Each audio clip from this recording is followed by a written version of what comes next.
Why are you here, Paul, tonight? I'm here for the council debate over the CO2 pipeline, and I'm here speaking on behalf of the Wirral Residents Association. And you can see there's a good attendance there in the background, lots of members of the public, and we've also got members from the Merseyside Residents Association with us tonight. But just to let you know about this, this CO2 pipeline will be 123 miles long and 40 metres wide, starting in the Peak District of Derbyshire and finishing in Morecambe Bay.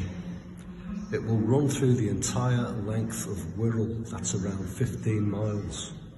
It's a 36-inch steel pipe and it's going to be 1.2 metres deep. You can tell by the number of people here today that there is a lot of opposition to this. This is an unwanted intrusion, and we're not just going to sit idly by and watch it happen. We're going to fight it. Here on Wirral, this pipeline is destined to tear up 15 miles of scenic, picturesque, largely greenbelt land. There are many hundreds of local people here at Wallasey Town Hall today from all over Wirral who are standing against this. We live here. This unwanted pipeline cannot and will not ever live here.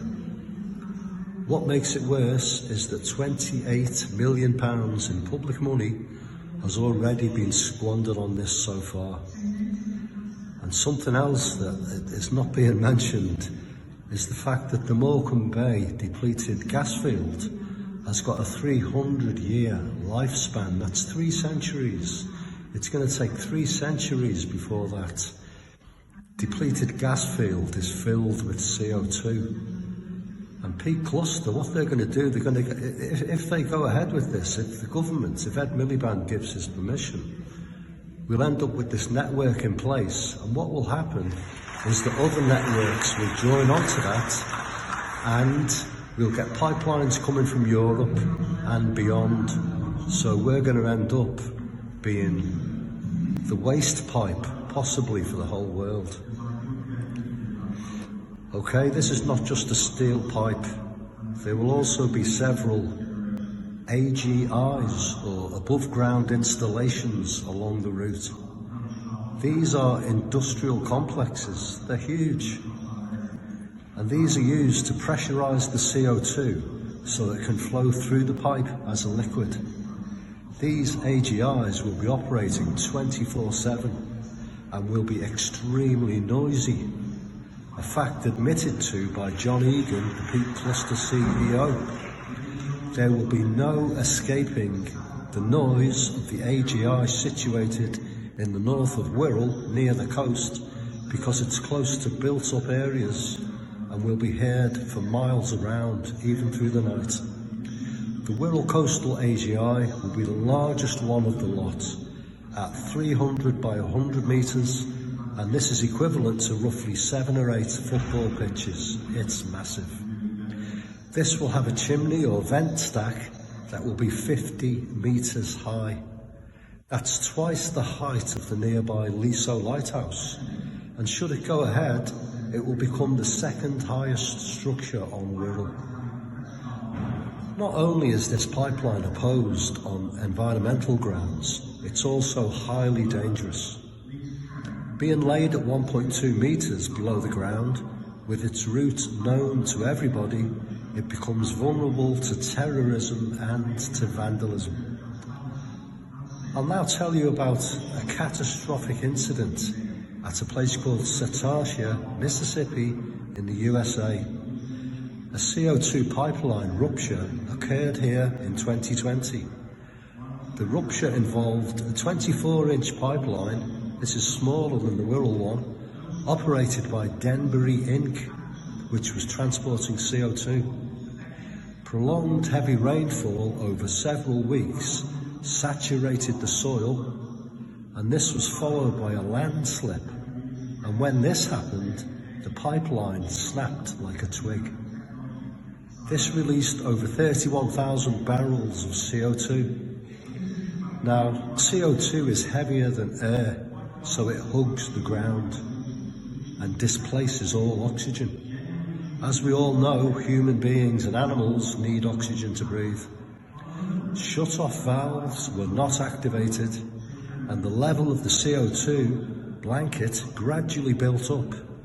At 1 metre thick, it asphyxiated all small animals in the area.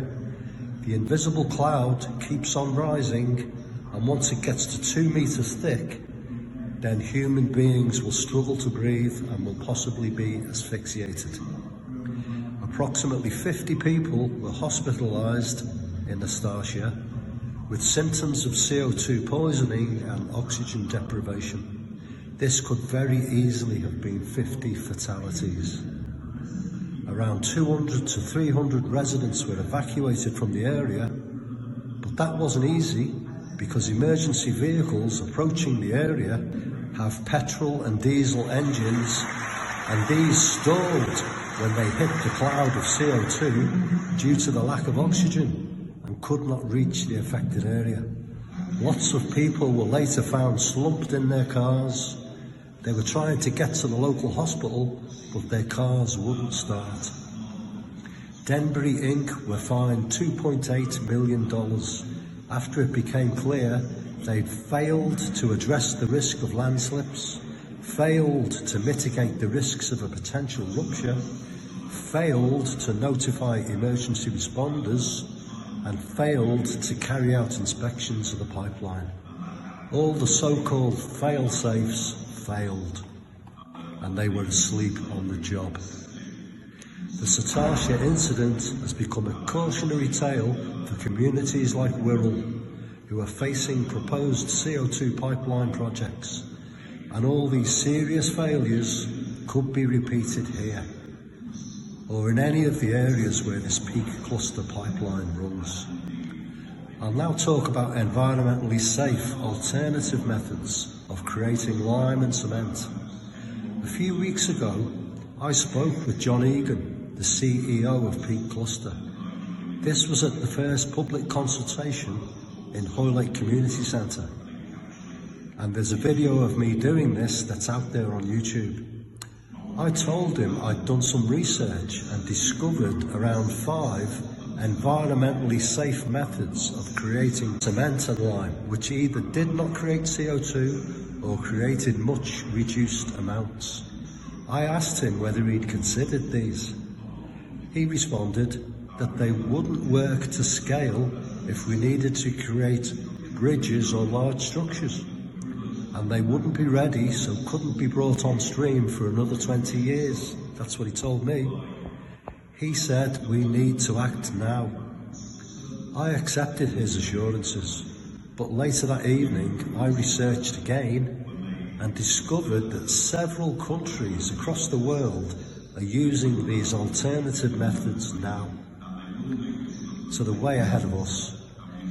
There is actually a plant in Wrexham, North Wales called Mevo A1 Production, which is up and running and creating cement with 85% lower CO2 emissions, and that's just down the road from here.